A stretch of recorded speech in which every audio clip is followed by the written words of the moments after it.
Hello everyone, welcome to civil step Himachal. तो JOIT के previous year question series में आप सभी का स्वागत है। जैसे कि आप सभी जानते हो कि हम डेली 8 पीएम पे आपके साथ कुछ प्रीवियस ईयर क्वेश्चन डिस्कस करते हैं। तो आज की इस क्लास में हम कंप्यूटर के क्वेश्चन देखने वाले हैं। तो लास्ट की 3 क्लासेस में भी मैंने आपको कंप्यूटर के काफी प्रीवियस ईयर क्वेश्चन ऑलरेडी करवा चुका हूं मैं, और आज की क्लास में भी हम कुछ और प्रीवियस ईयर क्वेश्चन देखने की कोशिश करेंगे। तो देखो जी, क्लास शुरू करने से पहले कुछ आपको मैं टाइम टेबल के बारे में बता देता हूं कि आपकी जो डेली क्लास होती है जेओआईटी के एग्जाम की, वो रहेगी हमारी 8 पीएम को। ठीक है। इसके अलावा हमारी करंट अफेयर्स की क्लास रहती है 6:15 पीएम को, तो आप ये भी देख सकते हैं। इसके अलावा अगर आप अदर एग्जाम्स की तैयारी कर रहे हैं जैसे एचपीएस, अलाइड और एनटी की, तो उसके लिए आपको ये वाली वीडियोस भी बेनिफिशियल रहेगी आपके लिए। तो चलिए दोस्तों, शुरू करते हैं आज का पहला क्वेश्चन। तो पहला क्वेश्चन आपकी स्क्रीन के ऊपर है। इसमें क्या लिखा हुआ है कि slide dash are visual effects that appear as one slide changes to another. कि पावर पॉइंट में देखो स्लाइड की बात हो रही है, तो किसकी बात हो रही होगी? पावर पॉइंट की। तो आपसे बोला गया है कि पावर पॉइंट में जब हम स्लाइड को चेंज करते हैं तो कुछ विजुअल इफेक्ट पड़ते हैं, तो बताओ उसको क्या कहा जाता है? तो बेटा उसको कहा जाता है जी ट्रांजिशन। उसको क्या कहा जाता है? ट्रांजिशन। ठीक है जी। अब जो पेपर हुआ था आपका 24 अप्रैल को, उसमें ट्रांजिशन के ऊपर भी क्वेश्चन और एनिमेशन के ऊपर भी है। तो ट्रांजिशन जैसे ये होती है, देखो मान लो इस पेज पे है हम, मैं आपको थोड़ा सा ट्रांजिशन के बारे में दिखा देता हूं। तो ये रहती है हमारे पास ट्रांजिशन। ठीक है। तो मान लो अगर मैं इस पे ये वाली ट्रांजिशन लगा दूं, मैंने एक ट्रांजिशन लगा दी। ठीक है। तो जब भी अब मैं इस पेज को क्लिक करूंगा ऐसे, ठीक है, अब अगर मैं पिछले पेज पे जाऊंगा, है ना, अब मैं नेक्स्ट पेज पे जब आऊंगा तो इस तरीके से ट्रांजिशन आएगी। चेंज हुई है ना थोड़ी सी? ये देखो किस तरीके से ट्रांजिशन हो रही है। क्लियर? अब देखो नेक्स्ट पेज जो होगा वो इस तरीके से रहेगा। नेक्स्ट पेज तो नॉर्मल आ जाएगा हमारे पास, जैसे नेक्स्ट पेज है नॉर्मल आ गया, लेकिन ट्रांजिशन क्या करती है? अलग अलग इफेक्ट देती है, तो इसलिए ट्रांजिशन होगा इसका आंसर। ठीक है। चलिए अब नेक्स्ट क्वेश्चन पे चलते हैं। Next question is what is the shortcut key to close the active applications in Windows 10? Window 10 में जितने भी एक्टिव एप्लीकेशंस होते हैं उनको क्लोज करने के लिए कौन सा शॉर्टकट की यूज किया जाता है? देखो यही सेम शॉर्टकट की हम यूज करते हैं शट डाउन करने के लिए भी। ठीक है। और वो शॉर्टकट की क्या होता है हमारे पास? Alt plus F4। कहां लिखा? ये रहा, ऑल्ट प्लस F4। ठीक है। ऑल्ट प्लस सी क्या होता है? कंट्रोल प्लस सी क्या होता है? कॉपी करना होता है। ठीक है। कंट्रोल और डिलीट क्या होता है? इस पे अगर आप क्लिक करते हो तो आपके पास 3-4 आ जाते हैं, जैसे साइन आउट का ऑप्शन आ जाएगा, टास्क मैनेजर का ऑप्शन आ जाएगा। ये सारे ऑप्शन इससे आते हैं, कंट्रोल और डिलीट। जब कभी भी इन फ्यूचर आपका कंप्यूटर अगर हैंग हो तो आपने तीनों कीज एक साथ प्रेस करनी है, कंट्रोल और डिलीट। टास्क मैनेजर पे जाइए और सारे टास्क को एंड कर दीजिए, और आपका जो हैंग हो रखा है कंप्यूटर वो हैंग होना बंद हो जाएगा। ठीक है। चलिए अब नेक्स्ट क्वेश्चन देखो। ये नेक्स्ट क्वेश्चन है हमारे स्क्रीन के ऊपर कि which is a visual effect that added to text and graphics on a slide rather than the slides itself. ठीक है। अब जैसे लास्ट क्वेश्चन था ट्रांजिशन वाला, उसमें क्या था? Visual effect of slide transition के ऊपर, कि जब जो स्लाइड है अगर चेंज करनी हो तो विजुअल इफेक्ट जो होता है उसको क्या बोला जाता है? तो मैंने क्या बोला था कि उसको क्या बोला जाता है? ट्रांजिशन। लेकिन बिना स्लाइड चेंज किए उसके ऊपर अगर विजुअल इफेक्ट लगाना इस तरीके से, ये देखो एक विजुअल इफेक्ट आया, दिख रहा है आपको? ये देखो। ठीक है। एमएसवी एलएसवी आपको पता ही है क्या होता है। ठीक है। तो भाई देखो, ये जो विजुअल इफेक्ट होता है, ये जो आपको विजुअल इफेक्ट दिख रहा है, इसको बोला जाता है दोस्तों एनिमेशन। इसको बोला जाता है एनिमेशन। और ये चीज भी कहां होती है? पावर पॉइंट में। जहां कहीं भी स्लाइड लिखा होगा वहां पे हमेशा क्या किसकी बात हो रही होगी? पावर पॉइंट की। मैं आपको दिखा देता हूं। ये भी, ये रहा ये एनिमेशन। ये अलग अलग तरह के एनिमेशन होते हैं। अगर आप चाहो तो क्लिक करके, इसके ऊपर क्लिक करके कैसे भी एनिमेशन लगा सकते हो। अपेयर वाला है, फेड वाला इस तरीके से आएगा, फ्लाई इन इस तरीके से होगा, फ्लोट इन होगा, स्प्लिट होगा, वाइप है। इसके अलावा देखो कितने सारे हमारे पास ये आपके पास एनिमेशन बन जाएंगे। देखो स्पिन वाला, देखो घूम घूम के आ रहा है। तो ये सारे क्या है हमारे पास? It's a type of animation है। ठीक है। मैं इसको नन पे क्लिक कर देता हूं, तो कोई भी अब एनिमेशन नहीं रहेगा। ठीक है। तो कुछ इस तरीके से एनिमेशन के ऊपर क्वेश्चन था। अब ये जो ट्रांजिशन एनिमेशन थे, ये एक ही स्लाइड पे हो रहे थे, मल्टीपल स्लाइड्स पे नहीं हो रहे थे। ठीक है। चलिए अब नेक्स्ट क्वेश्चन देखो जी। नेक्स्ट क्वेश्चन आपकी स्क्रीन के ऊपर है। इसमें क्या बोला गया है कि a PowerPoint dash is a pattern or blueprint of a slide or group of slides that is saved as a .potx file. .potx file. तो बेटा ये जो एक्सटेंशन होते हैं जी, किसके एक्सटेंशन होते हैं, मैं आपको एक एक्सटेंशन दिखाता हूं, देखो PPTX होता है एक, ठीक है, डॉक्स करके होता है, एक्सेल का अपना एक्सटेंशन होता है, ठीक है। इसके अलावा अगर मान लो ऐसा लिखा हो POTX या फिर लिखा हो DOTX, ठीक है, या फिर लिखा हो एक्सेल का होता है ELTX होता है, आई थिंक, मैं इसको क्रॉस चेक करके आपको कमेंट्स में बता दूंगा, या फिर आप मुझे कमेंट्स में बताना इसका एक्सटेंशन क्या होता है एक्सेल का, ठीक है। और ये जो तीनों एक्सटेंशन होते हैं ना दोस्तों हमारे पास, ये एक्सटेंशन किस चीज के होते हैं हमारे पास, टेम्पलेट के, टेम्पलेट एक्सटेंशन होते हैं जी, ठीक है। जैसे हमारे पास पीपीटी का एक्सटेंशन क्या है, POTX होता है, ठीक है। जैसे डॉक्स क्या होता है हमारे पास, डॉक्यूमेंट का एक्सटेंशन होता है, वर्ड का एक्सटेंशन है, उसका टेम्पलेट का एक्सटेंशन क्या होता है, DOTX, ठीक है, DOTX, ठीक है। उसके अलावा इसका जो एक्सेल का एक्सटेंशन होता है वो क्या होता है, ELTX, क्लियर है। तो इस तरीके से हमारा आंसर होगा, या फिर EXLTX, हाँ बिल्कुल यही होता है जी, ELTX होता है इसका, ठीक है, टेम्पलेट का। तो आपसे क्या पूछा गया था, .POTX पावर पॉइंट में किसके लिए यूज होता है, तो it is use for template. तो कल को आपको वर्ड के लिए भी आ सकता है या फिर एक्सेल के लिए भी पूछा जा सकता है, ठीक है। चलिए नेक्स्ट क्वेश्चन देखिए, नेक्स्ट क्वेश्चन आपकी स्क्रीन के ऊपर है, इसमें क्या कहा गया है कि भाई विच of the following is a system software, इनमें से कौन सा जो है वो सिस्टम सॉफ्टवेयर है। अब सिस्टम सॉफ्टवेयर क्या होता है, जिसके बिना कंप्यूटर नहीं चल सकता है, जैसे ऑपरेटिंग सिस्टम है, ठीक है ना, जैसे लैंग्वेज प्रोसेसर है, ये सारे क्या होते हैं हमारे पास हमारा सिस्टम सॉफ्टवेयर, ठीक है। तो स्प्रेडशीट की बात करें तो दोस्तों ये क्या होता है हमारे पास, एक्सेल का फॉर्मेट है, एक्सेल होता है स्प्रेडशीट में, स्प्रेडशीट एक्सेल में होती है, तो इट इज एप्लीकेशन सॉफ्टवेयर, ठीक है, ये हमारे पास सिस्टम सॉफ्टवेयर नहीं होगा। Media player it's also a kind of application software, जो क्या करता है, म्यूजिक को प्ले करने में काम आता है।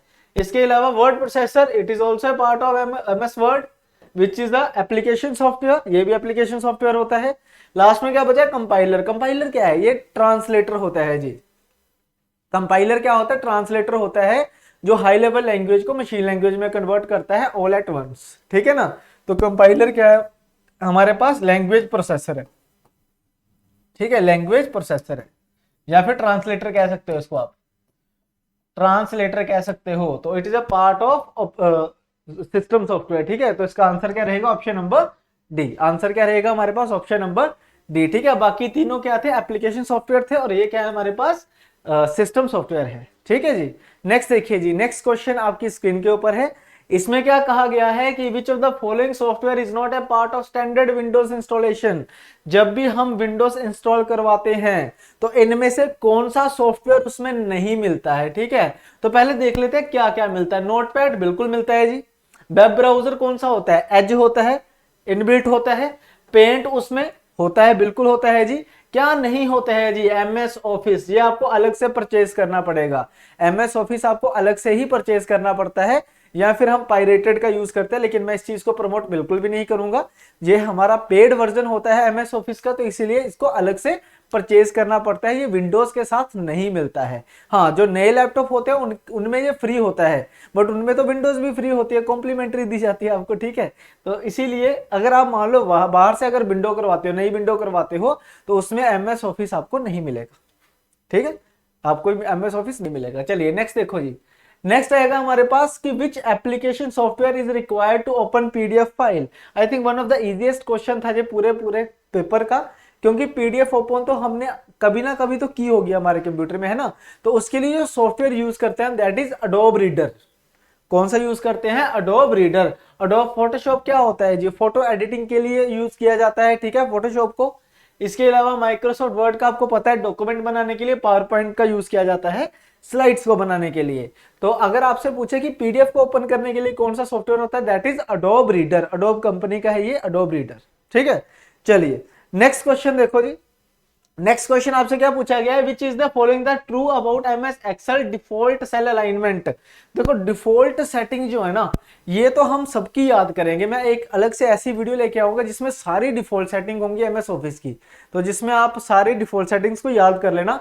3 से 4 क्वेश्चन तो कहीं भी नहीं गए इसमें से, चाहे वो वर्ड हो, चाहे वो पावर पॉइंट हो, चाहे वो एक्सेल हो, ठीक है ना। तो इसमें आपसे पूछा गया है कि डिफॉल्ट सेटिंग क्या होती है। तो जब भी हम एक्सेल का यूज करते हैं दोस्तों, तो उसमें जब आप लिखना शुरू करते हो, कोई भी चीज अगर लिखना शुरू करते हो तो वो हमेशा लेफ्ट अलाइंड होती है, उसमें जो अल्फाबेट्स होते हैं वो क्या होते हैं, लेफ्ट अलाइंड होते हैं। लेकिन अगर आप उसमें कोई नंबर लिखने की कोशिश करो, अगर आप कोई नंबर लिखते हो तो नंबर होते हैं राइट अलाइंड, ठीक है जी। जो नंबर्स होते हैं वो क्या होते हैं, राइट अलाइंड होते हैं। तो इसका जो आंसर होगा वो होगा text is left aligned and numbers are right aligned, ठीक है जी। और ये एक क्वेश्चन 2 बार पूछा गया था इस बार एग्जाम में, एक ही क्वेश्चन 2 बार पूछा गया था, दोनों बार एक्सेल का ही था, ठीक है। चलिए नेक्स्ट क्वेश्चन देखिए जी, आपकी स्क्रीन के ऊपर क्वेश्चन, ये थोड़ा सा मिट गया, ये 260 है, ये 10 पॉइंट ऐसे था, ठीक है। तो आपसे पूछा गया विच of the following is a valid local IPv4 address. IPv4 address बताओ कौन सा है जो वैलिड नहीं है, ठीक है। अब कौन सा एड्रेस वैलिड होगा और कौन सा एड्रेस वैलिड नहीं होगा इसको समझना। अगर मान लो कोई भी एक पर्टिकुलर नंबर 255 से ज्यादा हो जाए, ठीक है, 255 से अगर कोई नंबर ज्यादा हो जाता है तो वो वैलिड नहीं होता, वो एड्रेस जो है वो वैलिड नहीं होता IPv4 में, ठीक है जी। तो यहाँ पे क्या है 192.168.1.1 राउटर की सेटिंग होती है, ये राउटर का डिफॉल्ट IP एड्रेस होता है, अगर आप टाइप भी करोगे तो आ जाएगा यहाँ पे, ठीक है। तो ये तो नहीं होगा भाई आंसर, क्योंकि ये होता है IP एड्रेस, ये भी होता है IP एड्रेस, तो ये भी आंसर नहीं होगा, ये भी आंसर नहीं होगा। यहाँ पे देखोगे तो 260.240.1.1, तो ये जो है ये 255 से क्या ज्यादा है। तो जब भी नंबर 255 से ज्यादा होगा तो वो कभी भी IPv4 का मेन अपना IP एड्रेस नहीं बन सकता है। तो this will be our answer, ये इस क्वेश्चन का क्या होने वाला है, आंसर होने वाला है। चलिए नेक्स्ट क्वेश्चन देखो आपकी स्क्रीन के ऊपर है, इसमें क्या लिखा हुआ है कि which is the on demand delivery of IT resources over the internet with pay as you go pricing. IT resources, internet के ऊपर जो IT रिसोर्सेज है उसकी ऑन डिमांड डिलीवरी के लिए आपसे बोला गया है कि इनमें से कौन सा है, ठीक है। ऑन डिमांड डिलीवरी मतलब कि जैसे आप पैसे देते हो वैसे आपको वो चीज मिल जाती है, इनमें से कौन सी चीज है वो, मशीन लर्निंग बिल्कुल भी नहीं, आर्टिफिशियल इंटेलिजेंस बिल्कुल भी नहीं, इंटरनेट ऑफ थिंग्स नहीं, वो क्या होता है क्लाउड कंप्यूटिंग। जैसे ही आप इंटरनेट में कोई चीज परचेज कर सकते हो, है ना। क्लाउड कंप्यूटिंग क्या होता है, जैसे स्टोरेज हो गया, क्लाउड स्टोरेज हो गया, आप क्या कर सकते हो, जैसे पेमेंट करते हो आपको मिल जाती है वो, ठीक है ना। तो वही चीज बोला हुआ उसने, पे एज यू गो प्राइसिंग, पैसे दो सामान लो, ठीक है। तो उसका आंसर क्या रहेगा, क्लाउड कंप्यूटिंग। इसकी जो फैसिलिटी है ये आपको इंटरनेट पे मिल जाती है, ठीक है जी। चलिए अब नेक्स्ट देखिए, नेक्स्ट क्वेश्चन क्या कह रहा है, which virus released in 1986 considered to be the first IBM PC compatible virus. पहला कंप्यूटर वायरस आपसे पूछा गया है जो IBM PC कंपैटिबल वायरस था जो 1986 में आया था, ठीक है। तो इसका जो आंसर है दोस्तों, ये हर्ट नहीं है, माइंड नहीं है, जर्म नहीं है, इसका आंसर है ब्रेन। इसका आंसर क्या है, ब्रेन। तो Brain is considered as the first computer virus, ठीक है, considered as the first computer virus. कब आया था ये, 1986 में, क्लियर। चलिए नेक्स्ट क्वेश्चन देखिए, नेक्स्ट क्वेश्चन आपकी स्क्रीन के ऊपर है, इसमें क्या लिखा हुआ है कि which is a malware that look like a genuine application to the user. जो यूजर को क्या लगता है कि ये क्या है हमारे पास, हमारे जैसा ही है, जेन्युइन ही है ये बिल्कुल, है ना।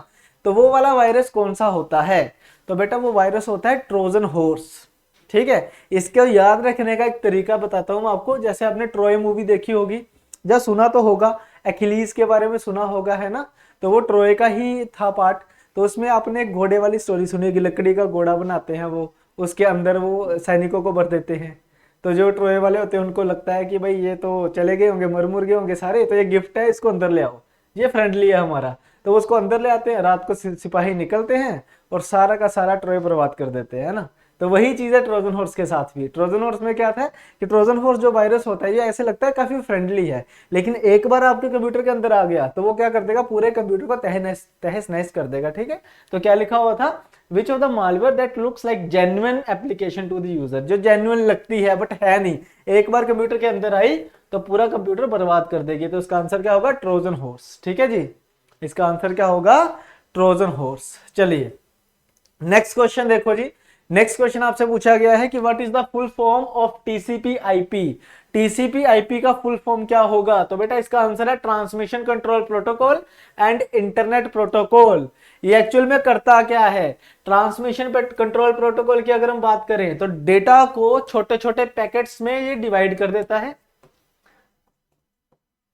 डेटा को पैकेट्स में बना देता है, ताकि इसमें क्या होगा, पैकेट्स में बनाएगा तो डेटा लूज होने के जो चांसेस है वो मिनिमम हो जाएंगे। ठीक है जी, तो डेटा लॉस करने के मिनिमम चांसेस बनाने के लिए ये टीसीपी क्या करता है, डेटा के पैकेट्स बना देता है। क्लियर।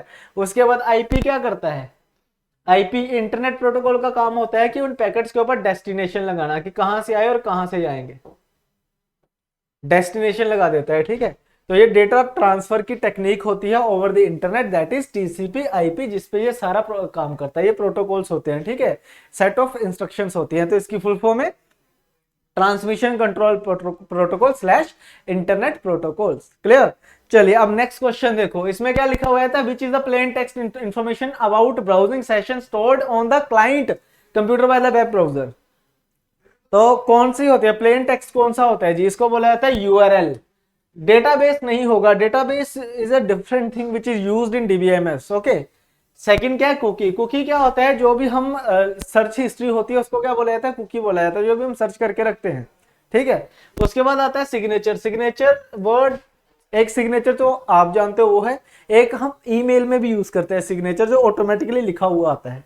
ठीक है, इसका आंसर होगा यूआरएल। फुल फॉर्म आ सकती है नेक्स्ट पेपर में, uniform resource locator, uniform resource locator. ठीक है, तो नेक्स्ट क्वेश्चन पे चलते हैं। अब नेक्स्ट क्वेश्चन आपकी स्क्रीन के ऊपर, who among the following is known as the father of world wide web. W किसने बनाया जी, डब्ल्यू की जो फादर है उसको किसको बोला जाता है, that is Tim Berners Lee. इसका आंसर आएगा Tim Berners Lee. Charles Babbage आपको पता है फादर ऑफ कंप्यूटर है, एलन ट्यूरिंग जो है फादर ऑफ मॉडर्न कंप्यूटर या फिर फादर ऑफ कंप्यूटर साइंस कह सकते हैं हम इनको। ठीक है, इसके अलावा फर्स्ट प्रोग्रामर लेडी एडा लेवलेस, ये आपको थोड़े बहुत नाम याद होने चाहिए। ठीक है, तो आई होप ये सारे क्वेश्चंस आपको समझ आ गए होंगे, अच्छे से मैंने इसको एक्सप्लेन करने की कोशिश की है। तो आई होप अभी लगभग हमारे 70 to 80 क्वेश्चंस हो चुके हैं प्रीवियस ईयर। ऐसे हम ये सीरीज कंटिन्यू ही करते रहेंगे और लगभग सारे क्वेश्चन मैं चाहता हूं कि 1000-2000 क्वेश्चन आपको मैं यूट्यूब पे ही करवा दूं, ताकि एग्जाम में आपको एक अलग तरीके से कॉन्फिडेंस मिले। ठीक है जी, तो आई होप ये लेक्चर आपको अच्छा लगा होगा। अगर अच्छा लगा है तो वीडियो को लाइक शेयर करना ना भूलें अपने दोस्तों के साथ। ठीक है, इसके अलावा अगर आप नए हो तो चैनल को सब्सक्राइब कर लें। हमारा एक कोर्स भी है JOIT का, जो हमने रिकॉर्डेड कोर्स है पूरा का पूरा, जिसमें हम हर एक चीज आपको डिटेल्ड पर्पस से करवाने वाले हैं। तो कोर्स आप ज्वाइन कर सकते हो नीचे दिए गए लिंक्स पे आप क्लिक करके। बाकी हम मिलेंगे नेक्स्ट सेशन में। Thank you very much.